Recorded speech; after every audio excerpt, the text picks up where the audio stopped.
Today we begin discussing the finite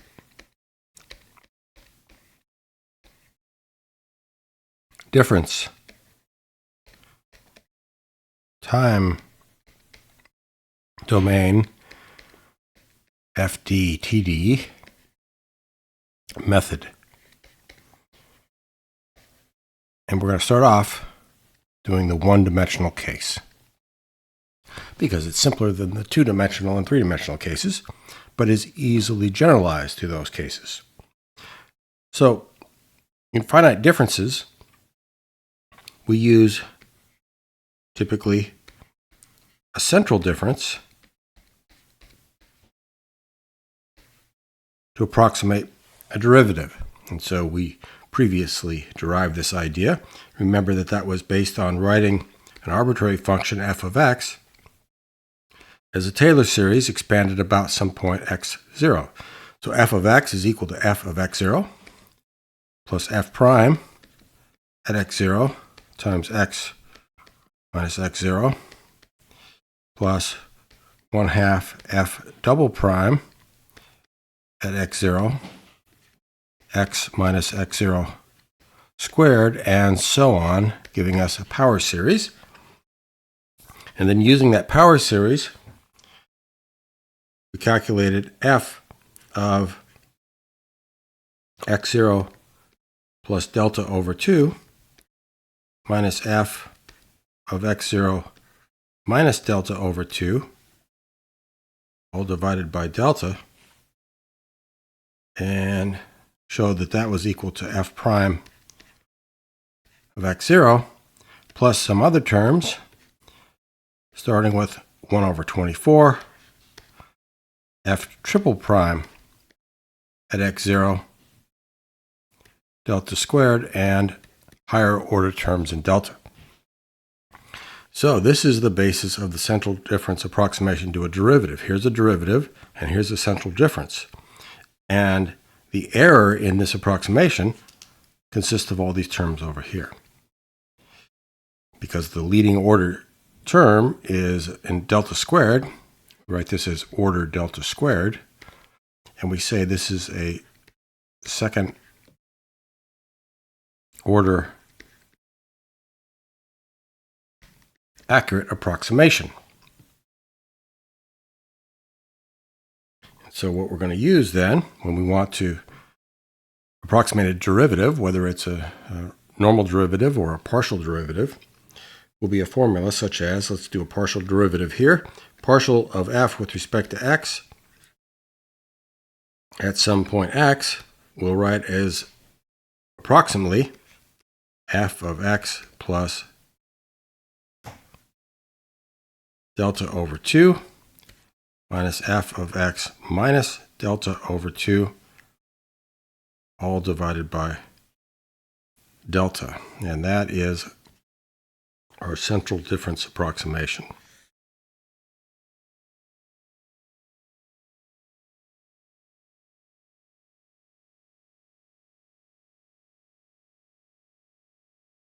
Now we want to use this idea to numerically solve Maxwell's equations. So remember that Faraday's law is that the curl of the electric field is equal to minus partial derivative with respect to time of the magnetic flux density, which we write as mu times the magnetic field. And that's Faraday's law. And then Ampere's law, the curl of H is equal to the current density, J, plus the time derivative of the electric flux density, which we write as epsilon times the electric field. So that's Ampere's law. Now we're going to, for now, assume that there's no current, no free current. So J is equal to 0. And we're going to assume that the electric field has only a z component and that it depends only on the x coordinate as well as time. Right, so these are time domain rather than phasor domain forms of Maxwell's equations. So I'm not going to explicitly write the time here. And we're going to assume that the magnetic field has only a y component and that spatially it only depends on the x coordinate. So the picture would be something like this. Here would be x, y, and z. And the electric field has only a z component. The magnetic field has only a y component. And they have spatial dependence only on the x coordinate and then, of course, also on time.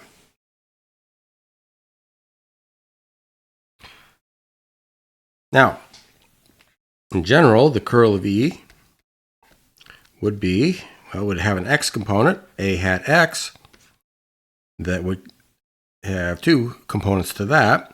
The y derivative, and I'll use this shorthand, just partial y, to represent a y derivative of Ez minus the z derivative of Ey. And then there will be a y component, which will be the x derivative of the z derivative of Ex minus the x derivative of Ez. And then there will be a z component, which is the x derivative of Ey minus the y derivative of Ex. And so these things should cycle through x, y, z, x, etc. So permutations there. Now that would be the general case for a three-dimensional field that depends on all of the three spatial coordinates. But in our case, we have only a z component, so the y and x components vanish. And that z component depends only on x. So the y derivative would also vanish. So that just leaves this one term here.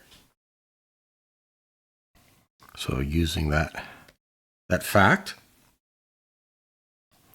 we could then say that the curl of E in our special case is simply going to be this term. So minus ay hat x derivative of Ex. And that's minus the time derivative of mu h, and h has only a y component. So this has only a y component, and h has only a y component. All right, so those are consistent. And there's a minus sign here and a minus sign there. Let's cancel those.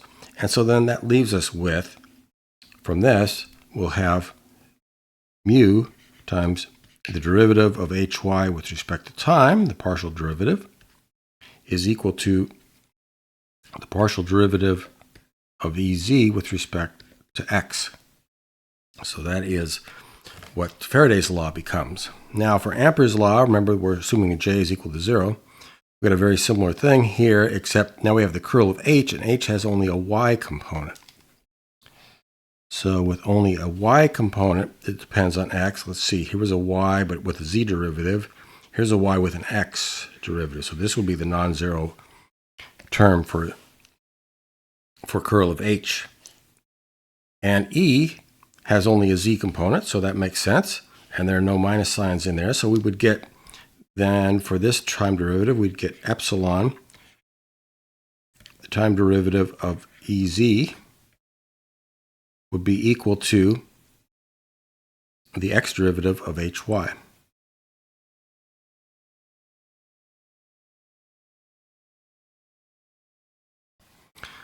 Okay, and now that gives us the equations which represent Maxwell's equations in this special one-dimensional case.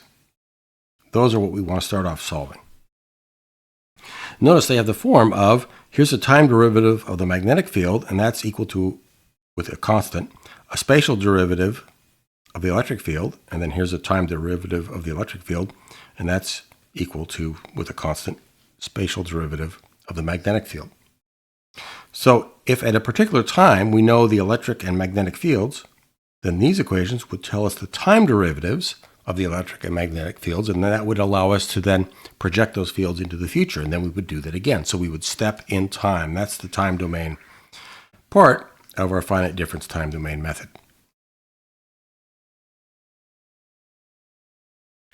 Now, when we use finite differences, as up here, we are limiting ourselves to discrete samples of the continuous field. So we're solving just for discrete samples. So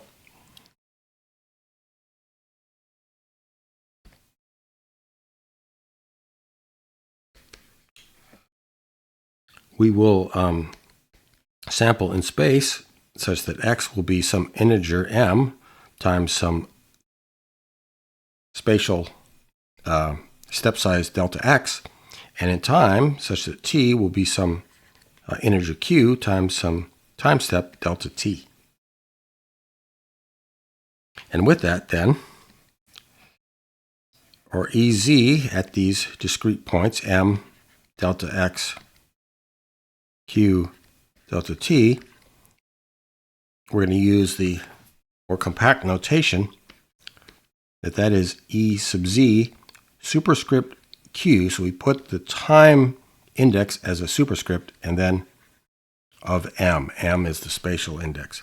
We'll see why we do that with the time index here, because later on that when we go to program this, the time indices will just drop out. So we'll just be left with having to take into account the spatial indices in our arrays in our programs. And likewise, hy of m delta x q delta t will be h sub y superscript q of m.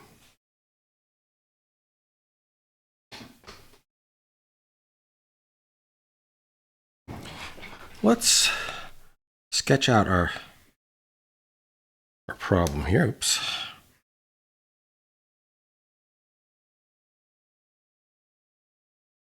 So say this is x space and this is t time, and we have these discrete samples. See right there, there, there, there, and so on. And then in time, we go up like so.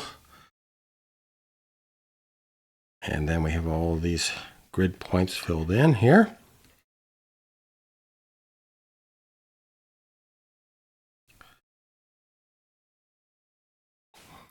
And this spacing here is our delta sub x, and that spacing is our delta sub t. And here we have m equals 0, 1, 2, 3, and 4. And going upwards, we have q equals 0, 1, 2, and so on. Now suppose we know EZ at time 1 for all values of m, so we know this entire row here. We know the electric field, and we also know HY 1 m. And we also know the previous row, which would be EZ 0 m and HY 0 m. Well, if that were the case, then we could go to, say, this point right here and form central differences. Central differences in space and in time. Because remember that for both the electric and magnetic field, the time derivative is proportional to a spatial derivative of the other field. Okay, so we could take a central difference here in space and then relate that to a central difference in time. And of course, since we know of those 4 points involved in that relationship, we know 3 of them. That would then give us an equation for the 4th one. And this would allow us to then move into the future with both the electric and magnetic fields. And if we were looking at this equation here, epsilon time derivative of EZ is equal to the x derivative of HY, we might see something like, for this case right here, we might see something that would look like, oops, let me get black, back to black. We'd see something like epsilon, and then the central difference for the time derivative would be, this guy up here would be time step 2, so we'd have EZ time step 2 space step 3 minus EZ down here would be time step 0 spatial step 3 over, well, let's see, for this central difference, this displacement from there to there would actually be 2 delta t. And for left and right there, we're actually going over 2 grid samples, so that would be 2 delta x. So this would be over 2 delta t, and that would be equal then to, let's see, the spatial derivative of h would look like hy, and this would be at time step 1, and this would be at 4, spatial point 4, minus hy times step 1, spatial step 2, and then divided by the total distance in x, which would be 2 delta x, delta sub x. So we get an equation like that, and the point is we can solve for this electric field component at time step 2. We know all these three, and so we could just move these other terms over there and solve for that. Okay, now in doing that, let's see. We're actually having to do a central difference with a total span of 2 delta x and 2 delta t. And so we know that our error would be proportional to 2 delta, either delta x or delta t. And since it's a second order method, that would be that squared. And of course, that's equal to 4 delta squared.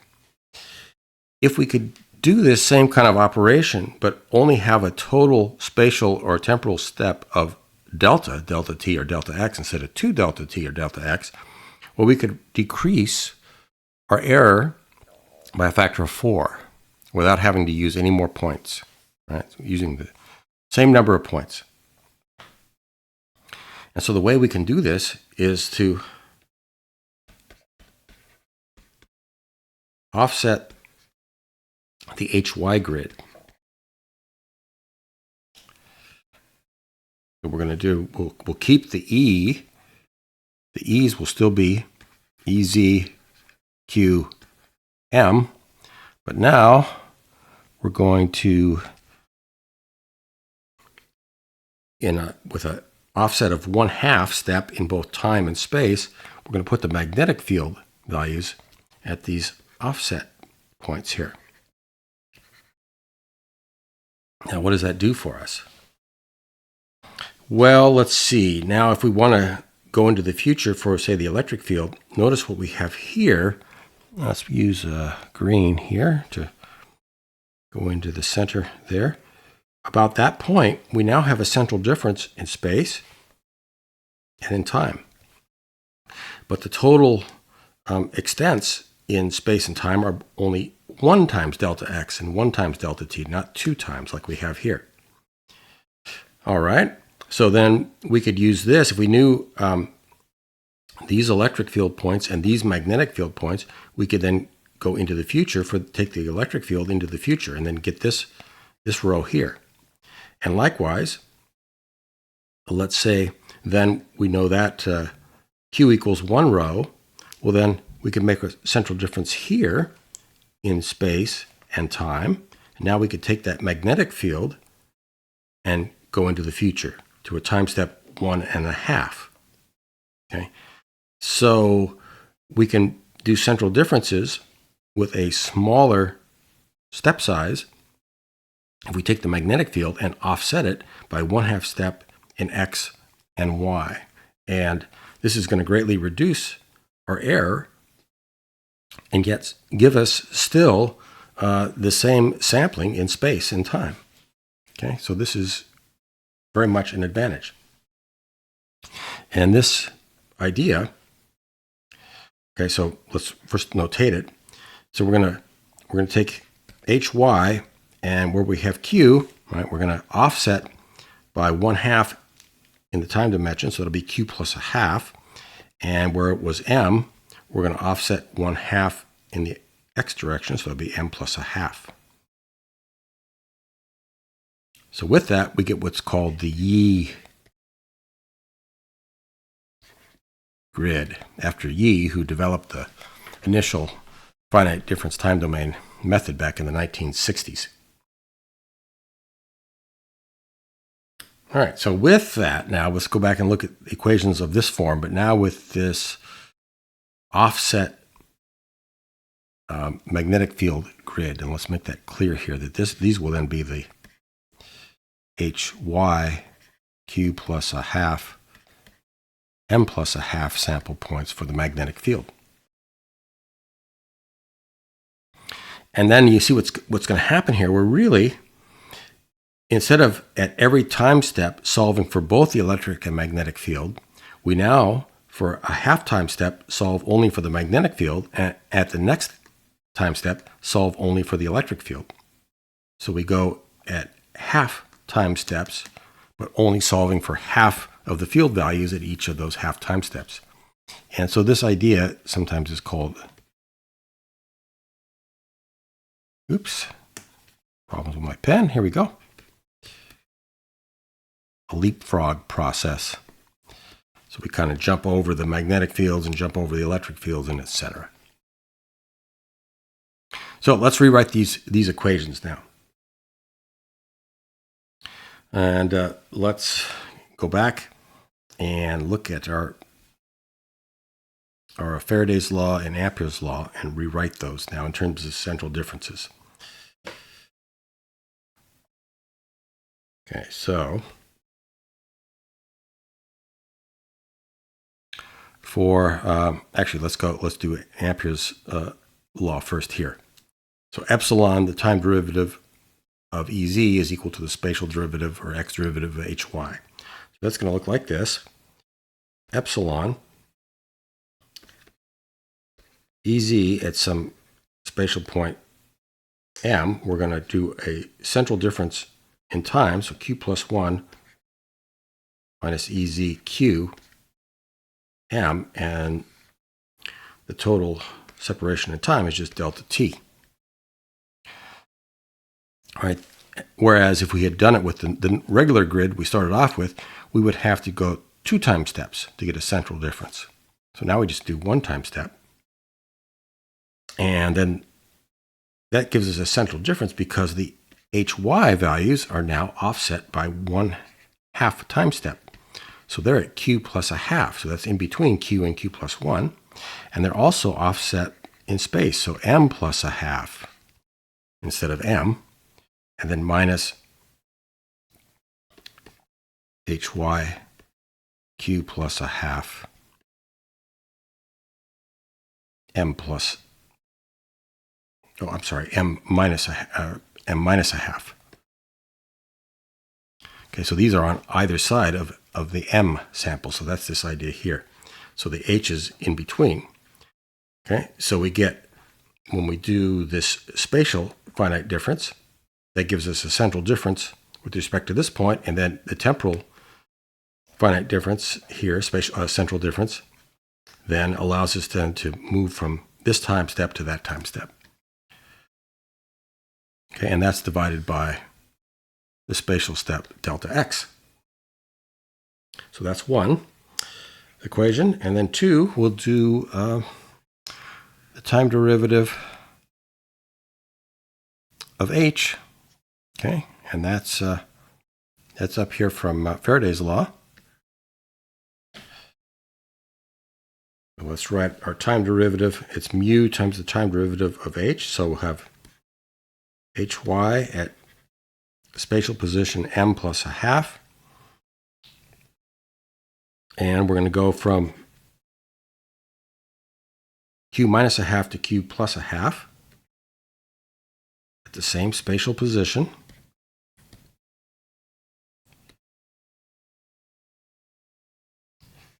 And our total step in time is delta t. Okay, so that's the picture like here. This would be, so say q is equal to 1, we'd have an hq minus a half going to hq plus a half. And we'd be at m plus a half. And then that's going to be equal to the spatial derivative of Ez at the time in between q plus a half and q minus a half, which is q, and at the spatial coordinates now m plus a half minus ez q m, so that the magnetic field spatial position m plus a half is in between m plus 1 and m. Okay, so in between m plus 1 and m. That's equation 2. Oh, now what do we want to do here? Well, we want to solve. Let's see. Let's start with equation 2. Let's solve for this guy, the next time step for the magnetic field. So that's hy q plus a half m plus a half is equal to multiply through by delta t, divide by mu, and then move this hy over to the right. So that'd be hy q minus a half and plus a half, and then plus delta t. Oops, and I forgot, sorry, over here, I forgot my delta x. So we multiply through by delta t, divide by mu, and then we got a delta x down here. So mu delta x. And then e z q m plus 1 minus e z q m. And there is our update equation for the magnetic field. So we start at q minus 1, do a spatial difference of the electric field at time q. Right, so as we start here, take a spatial difference of the electric field at time q, and then move into time q plus 1. Q plus 1 half, sorry. Okay, now we're going to solve 1, likewise, for the next time step in E. So that's going to be EZ q plus 1.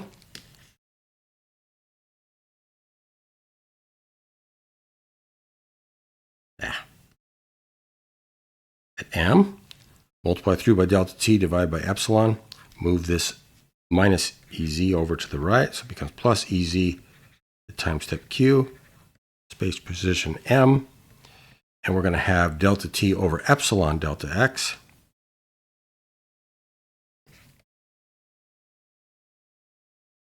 And then this difference of magnetic field values, hy at q plus a half,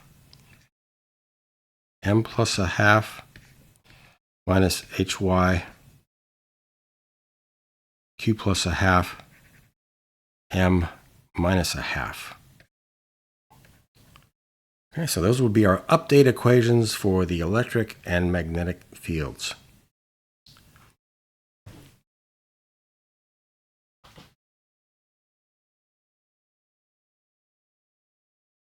Now we've got expressions such as delta t over mu delta x and delta t over epsilon delta x. And recall that the speed of light, c, is 1 over square root of mu 0 epsilon 0. Speed of light in vacuum, or what we normally call just the speed of light. And so c delta t, what is that? Well, this is a speed, and this is a time. This is meters per second. This is a number of seconds. So this is a distance traveled in a time delta t, traveled by light. And let's define SC to be that distance, c delta t, divided by the spatial spacing in our grid, delta x. And we're going to call that the Courant number, and denote it as S sub c. Then, if we write our mu as mu relative times mu 0, the free space value, and our epsilon as epsilon relative epsilon 0, then let's take this expression, delta t over epsilon delta x. So that would be epsilon relative epsilon 0 delta x. Well, let's see. What is delta t over delta x? Well, let's look at this expression. It's the Courant number is c delta t over delta x. So delta t over delta x is the Courant number over c. And c, well, 1 over c would be the square root of mu epsilon. So that would be then the square root of mu 0 epsilon, rather, times the Courant number.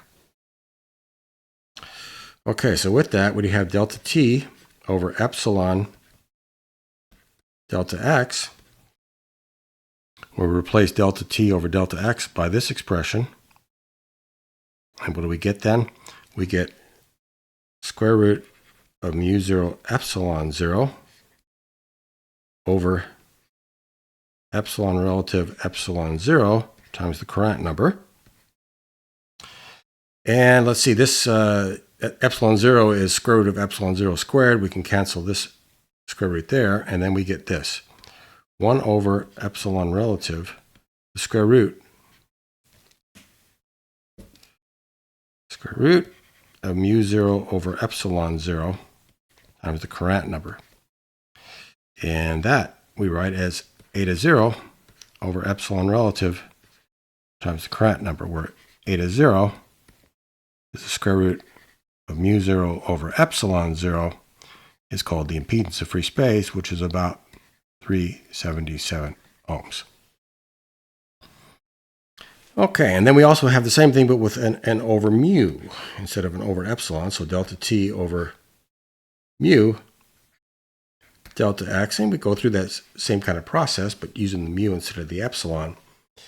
And all that happens is that in this step, we would have a mu 0 here instead of epsilon 0. So then this would become square root of epsilon 0 over mu 0, which is the inverse of this.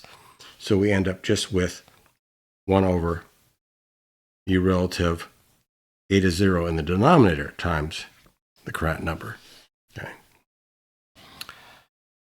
All right, so these are the two forms we'll have for those constants there. And so what Courant number would we use? We'll come back to this a lot, especially in 2 and 3 dimensions. But for now, we're just going to say, let's use a Courant number equal to 1. Turns out this is the optimal value in 1 dimension. We'll talk about that a little more as we go along. And what would that mean? That would mean that we should, let's look up here, we should choose our spatial dimension so that it's equal to the time that time dimension times the speed of light. In other words, it's equal to the distance that light will travel in our time sample. Or equivalently, if we start off knowing what our delta x is, then we should choose a delta t so that c delta t is equal to delta x. So we choose a small enough time sample so that light will travel no more than one spatial sample during that time. So with that, these equations here are going to be modified. And let's go back up here and just note that it gets a little bit tiresome putting this 1/2, plus and minus 1/2 in there for the magnetic field. And of course, when we program this, you can't use 1/2 as an index to an array. So we're going to make the following notation change. We're going to say that little hy, which is what we're going to use to name our arrays in our program, and we're just going to use time step q and spatial step m to represent the q and a half and m plus a half, q plus a half, m plus a half. And then we'll still use ez m q, and we won't make any changes to the indices for the electric field. They're already integers. Okay, so we're just going to drop the 1 plus 1/2. You could say we take q and we replace it by, q minus a half and m, and replace it by m minus a half, but only for the hy.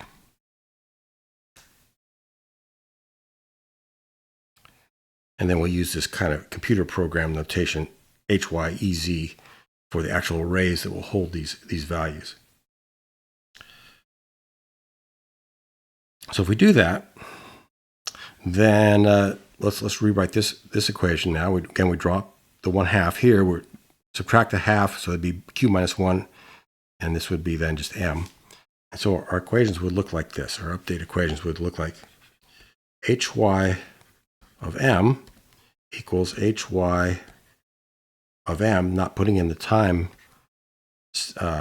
indices, plus ez m plus 1 minus ez of m, and for now, assume mu relative is equal to epsilon relative is equal to 0. We're just equal to 1, sorry, we're in free space. Okay, so with that, let's see, that would get us this equation up here. So there's no change to the E, the indices, but for the H, we drop the 1/2 here. And we don't bother putting in the time because we can just do this calculation in place. It just says take the current value of H at that particular point in space and just update it to this new value. So this is how we would write it in a program. Okay. Now, we also got to remember our delta t over mu delta x. That's our delta t over mu delta x. That's going to be the current number, which we take to be 1, over mu relative, we take that to be 1, and a to 0. So it's just going to be over a to 0. Okay, and then for ez, we're going to have an update equation.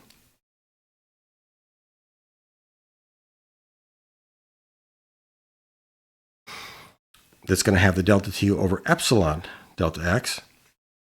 And again, we're going to do the same thing. These 1/2s would go away. That 1/2 would go away. This minus a half would become minus 1. And so this would become plus hy of m minus hy of m minus 1. And then instead of over a to 0, it would be times a to 0.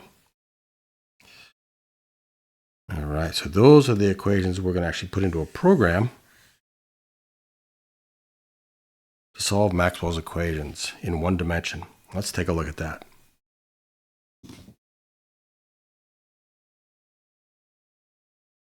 Now let's write our first finite difference time domain piece of code. And this is going to be basically program 3.1 of the Schneider Understanding the Finite Difference Time Domain text, but it's going to be in Scilab instead of C. Two reasons for that. Scilab is not compiled, it's interpreted, so we don't have to do a compile process. And it has integrated graphics, so it just makes it easier to see what we're doing. It's not as fast as compiled C code, but for a one-dimensional simulation, it's fast enough. Okay, we're going to have arrays that have a size of 200. That's in the spatial domain. And now we'll set up memory for our electric field. EZ will be zeros, size rows in one column, and HY zeros, size rows in one column. We need the a to 0, which we'll write as imp 0, impedance of free space, about 377 ohms, close enough.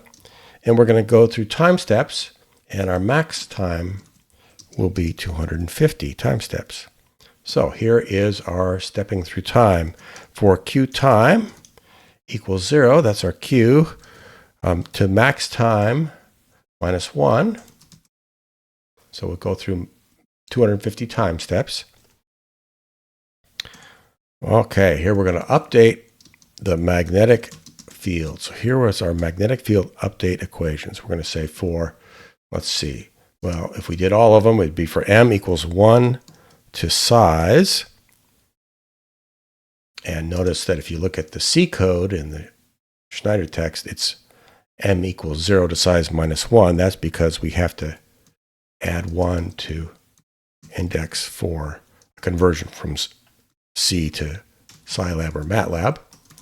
Okay, so there is our for loop, and our update equations look like this. HYM is equal to HYM plus, now we have the central difference in space, EZ m plus 1 minus EZ m, and that's has to be divided by eta 0, or we call it imp 0 here. So that's it. That takes the current known value of the magnetic field and the current known value of the electric field and gives you the next value of the magnetic field. So notice we don't need to have time indices here. We're doing this all in place. We just take this and just update it.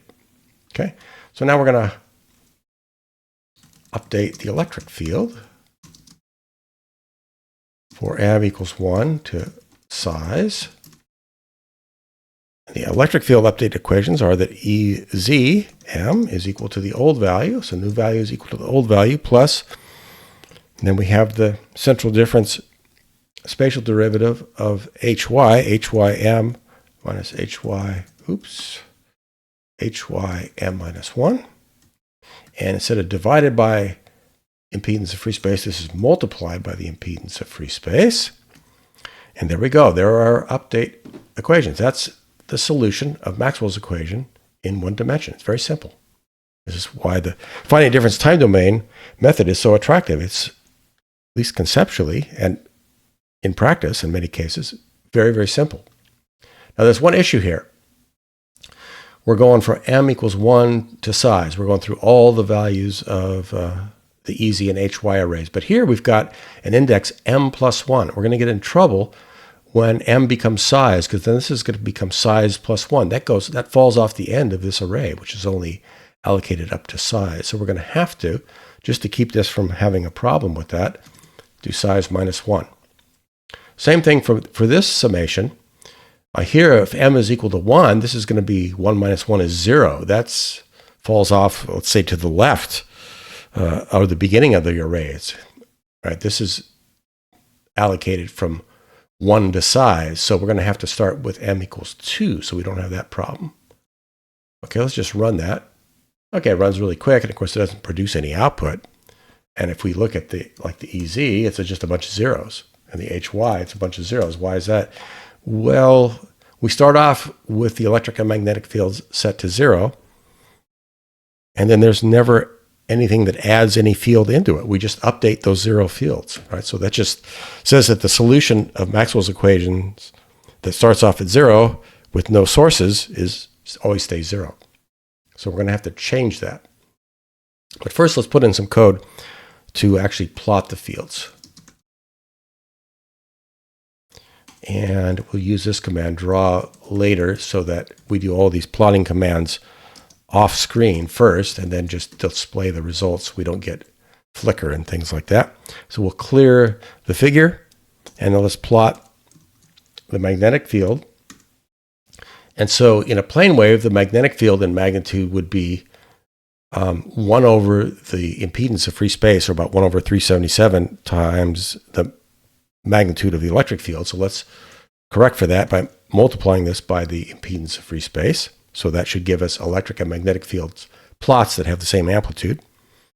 And let's make this a blue curve, and with a line width of 4. Now let's plot the electric field as a red curve with a line width of 2. And now we do draw now, so all those plotting commands now will be shown to the screen.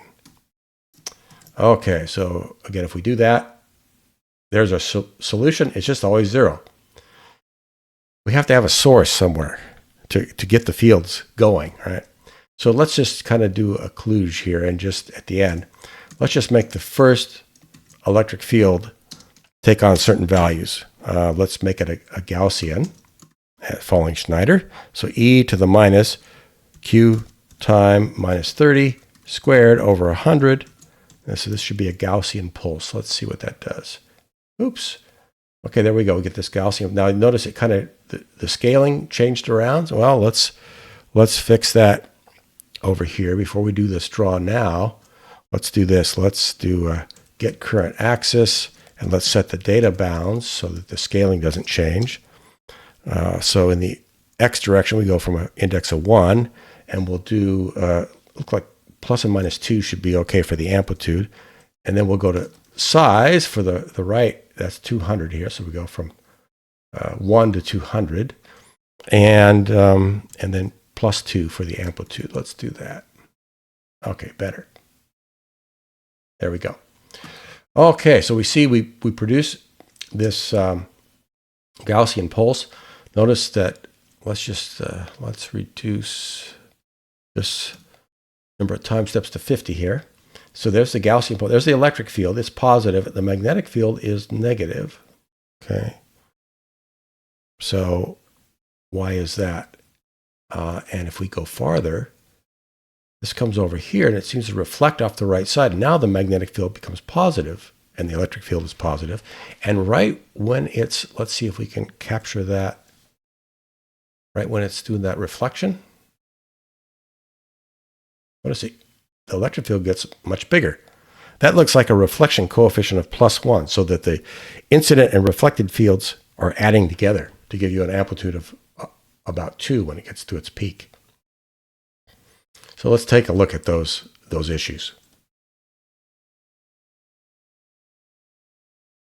So let's look at the issues of boundary conditions here. So here are the update equations we have. And notice, as we said, on this one for updating hy, because the EZ has an argument of m plus 1, we can only go up to, oops, let me change that here, only go up to m is size -1. And down here on the EZ update, because it's got an hy m -1, we have to have m is greater than or equal to 2. We can't go all the way down to m is equal to 1. Otherwise, we'd have 0 for the argument here. And that's okay in C, but in the way that MATLAB and Scilab does its indexing, it starts at 1. Okay. So what does this mean? It means since we initialize these hy and ez's to be 0, we will never update the rightmost hy. Hy of size is going to be identically equal to 0, no matter how many times we run the update equations, because we never go to m is equal to size. So this is always stays 0. And likewise, for m is equal to 1, ez1 is identically equal to 0.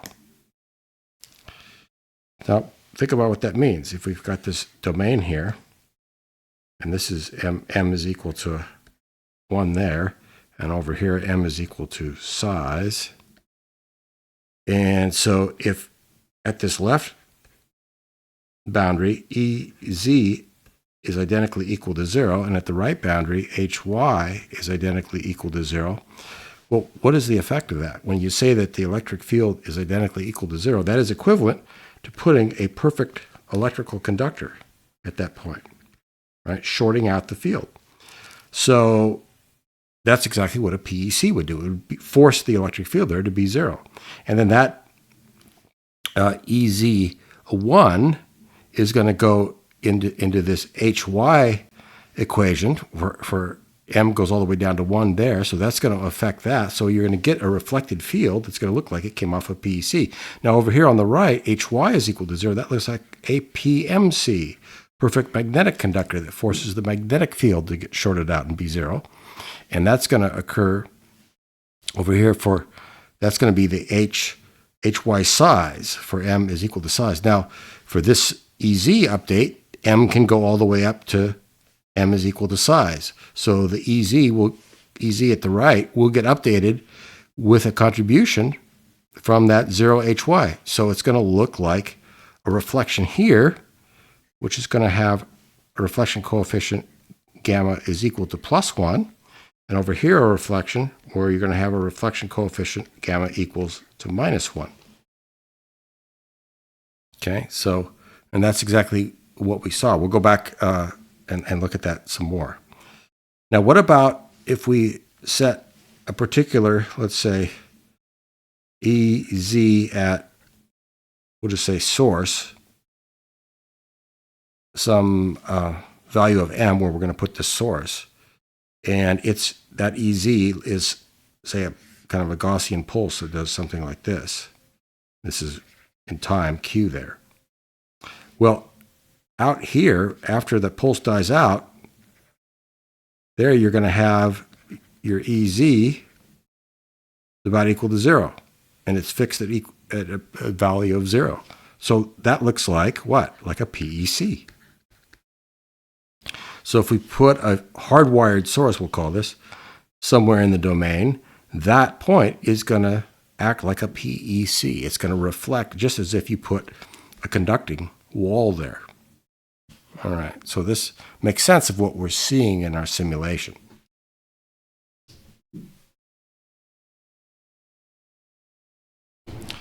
Now, another thing, see if we go way back up here, when we talked about the geometry, that was up here. So let's recreate that down here. So there's X, Y, and Z, and E is positive when it's in the Z direction, and H is positive when it's in the Y direction. Okay, now this is a one-dimensional field that's going to effectively act like a plane wave. If this field is propagating in the X direction and E is in the Z direction, then right, E cross H, now that instead of saying HY, let's just say that that's the H field. E cross H is going to have to be in the direction of the pointing vector, in the X direction. So that means that in this case, the H would have to be like so. It would have to be in the negative Y direction, so that E cross H would be in the positive X direction. Now, if we're going the other way here, then we could have here E cross H would be in the negative X direction. So for this scenario, you would have right, H in the Y direction. So here's what we see. That, and of course, if we took like this case where we're going to the right, where we'd have E in the Z direction, H in the minus Y, we could also negate that and put E in the minus Z and H in the plus Y. The important point would be when we go in the AX hat direction, we're going to have a situation like this where the algebraic sign of EZ and HY differ. Whereas when we go in the minus A hat direction, the sign of these are going to be the same. Okay, so we can see that in the simulation, and now we can kind of make sense of it by going back and look at just the mathematics and the electromagnetics of the problem.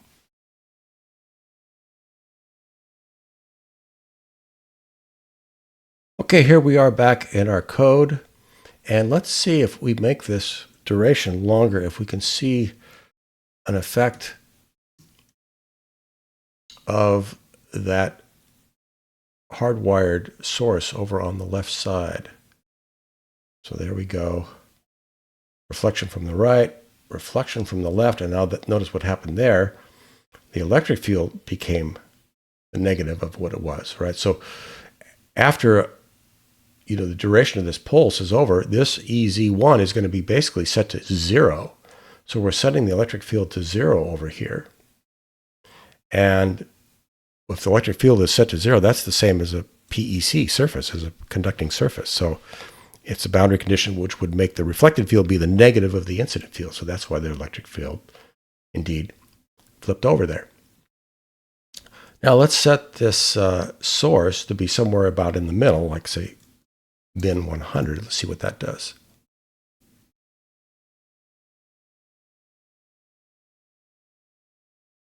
Okay, and let's do that for a shorter period of time here. Let's see, maybe about 150. Okay, so as before, on the right side, we got what looked like a PMC reflection, where the electric field, the reflected electric field was equal to the incident reflected field. On the left, we got, as we expected, what looked like a PEC case, where the reflected electric field was the negative of the incident electric field. And of course, we also get the same thing at the center, where we have the hardwired electric source. Now, both of them look like a PEC reflection because we forced the electric field to be zero right there in the middle.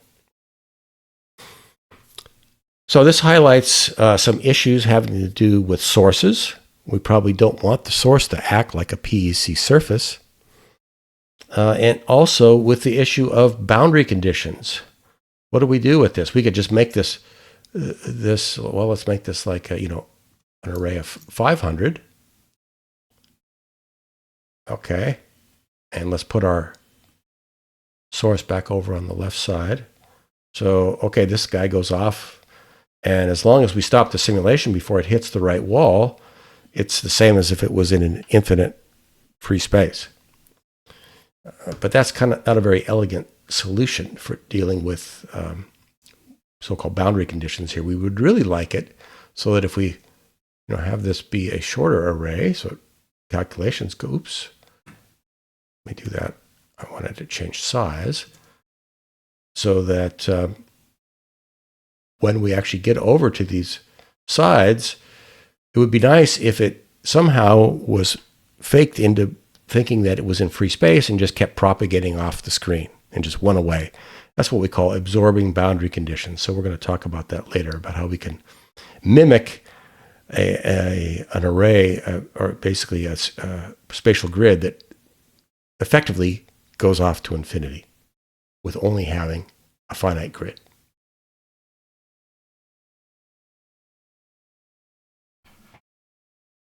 So we saw the problem with a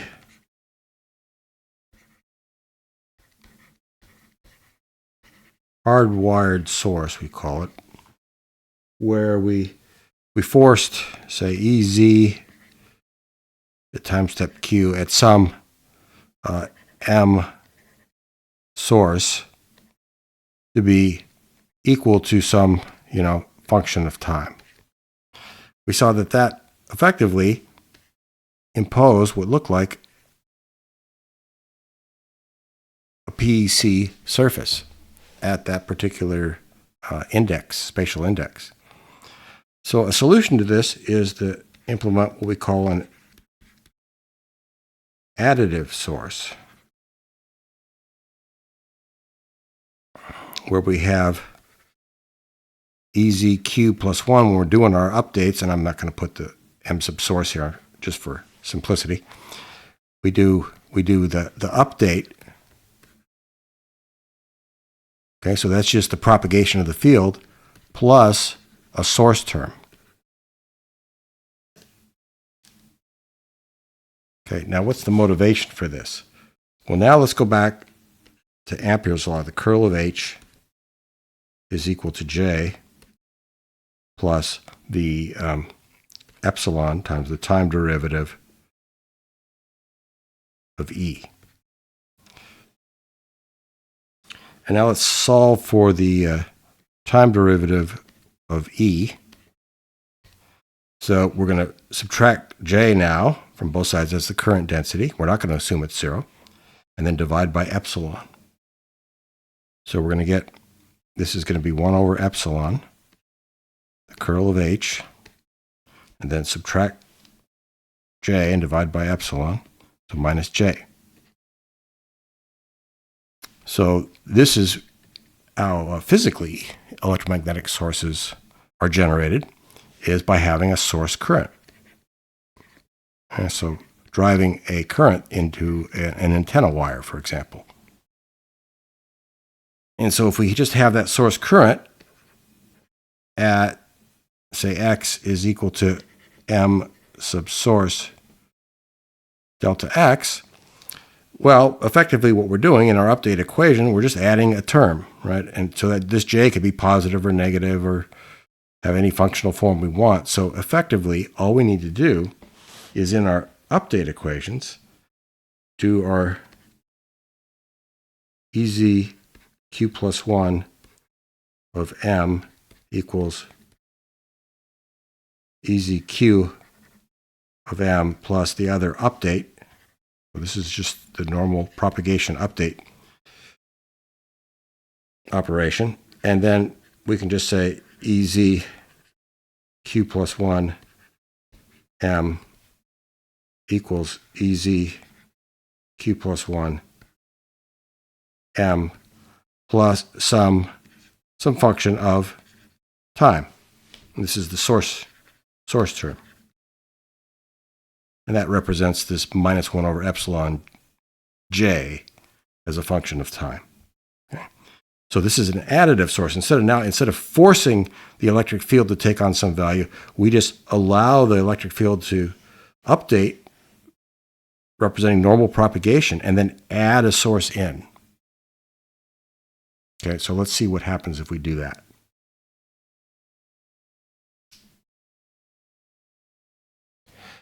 Okay, here's our code, which roughly corresponds to program 3.4 in the Schneider text. And the only difference is down here, where we're going to put our source in, instead of just saying, before we just had this, we just said EZ, say at m is equal to 100 is equal to this function of time. But what we're going to do now is say, we're going to add in that function of time. We're not going to throw away the update equation. Okay, so let's take a look at this. Let's run this guy. So there we go. Okay, let's take a look at that again. And let me try to maybe slow it down a little bit. Delay 10 milliseconds each time. Okay, so notice, first of all, let me do this.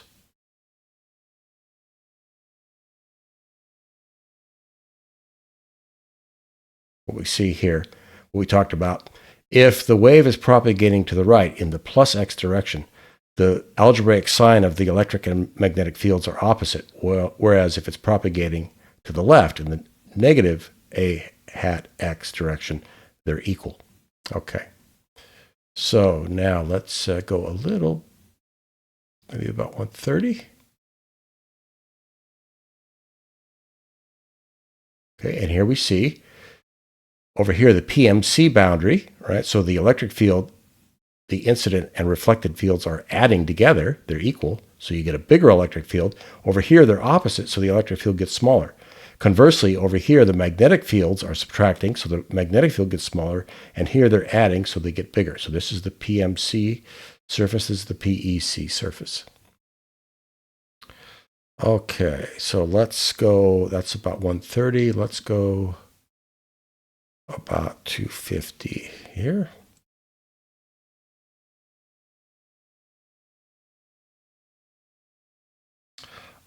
Here's another interesting thing. Actually, let's just go about 50.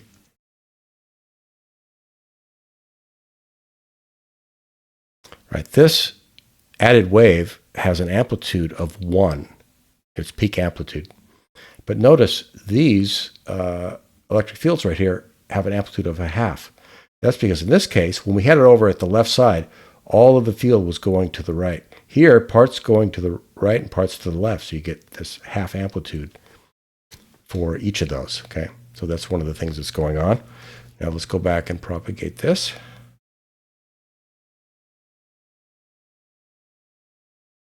Okay, here we come back. Now notice what you saw happen there. And we should do that. Let's do it again. And watch this wave here coming back. Okay, so watch this go. And you notice what happened? It's the same wave that was coming to the left. It just went right through the source. And likewise, let's watch that again. Now let's watch this wave going to the left. now the opposite signs for the electric and magnetic field. And what happens here, that just passes right through that source point, because at the additive source now, this goes to 0. So we don't make any change in the EZ value at m is equal to 100. We just update it normally, and those two fields just pass right through each other. So what you saw there right at bin 100 was just when they're adding together. But effectively, what happens very quickly, you see that they just pass right through each other. So there's no longer a PEC constraint here at the center. They no longer reflect, but instead they propagate right through it. Now, if we went even farther, maybe about, let's go 400. We're going to continue to get reflections off the sides. So here they go. They just go right through each other. And then they continue to reflect off the sides. And when they come back, they would just go right through each other again. So we solve the problem of reflections from a source just by having this additive source. And this is generally what we will use to introduce sources into the grid, into the solution grid. But we still have this problem of this reflections at the left and the right. If we want to mimic propagation in infinite space, we then somehow have to figure out a way to trick the update equations into treating the field here as if it just went off forever and ever into the left and to the right. And we call those absorbing boundary conditions. So that's a topic for a future lecture.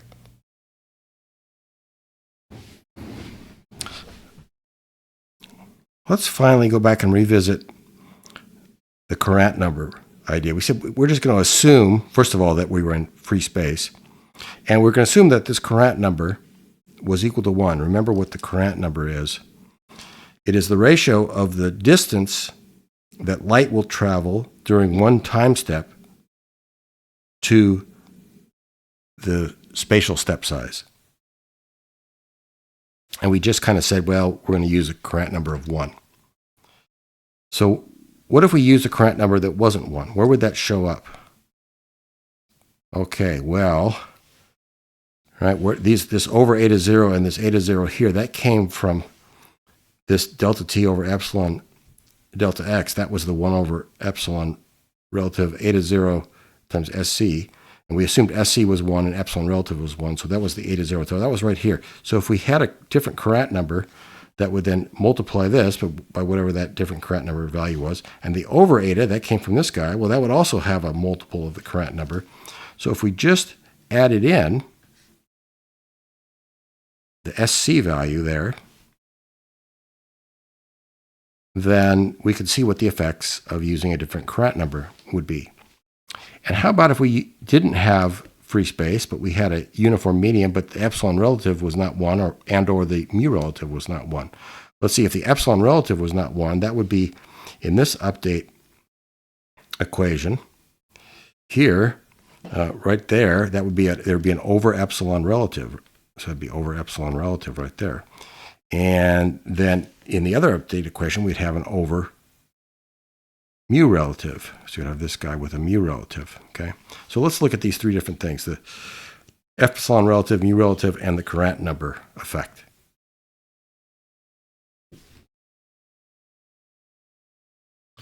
Here we are back in our code.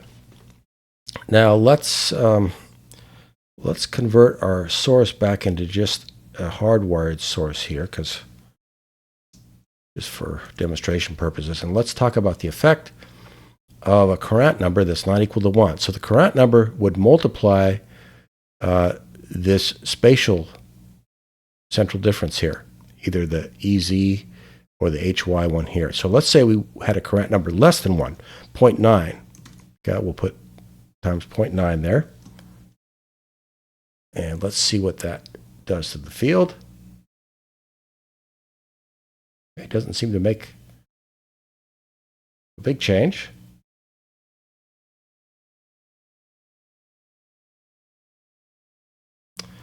Now, what if the Courant number goes above 1? Let's make it 1.1.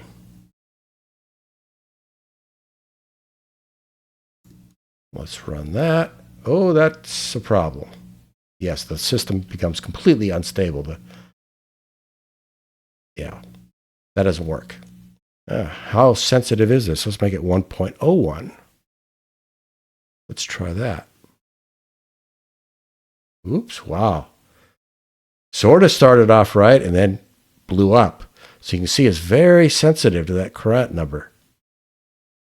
Well, that might seem to tell us, well, just make it smaller than 1. 1 seemed to work, again, but probably if you went long enough, a little bit of round off error could sneak in there and make things unstable. So maybe you'd make the number a little bit less than 1.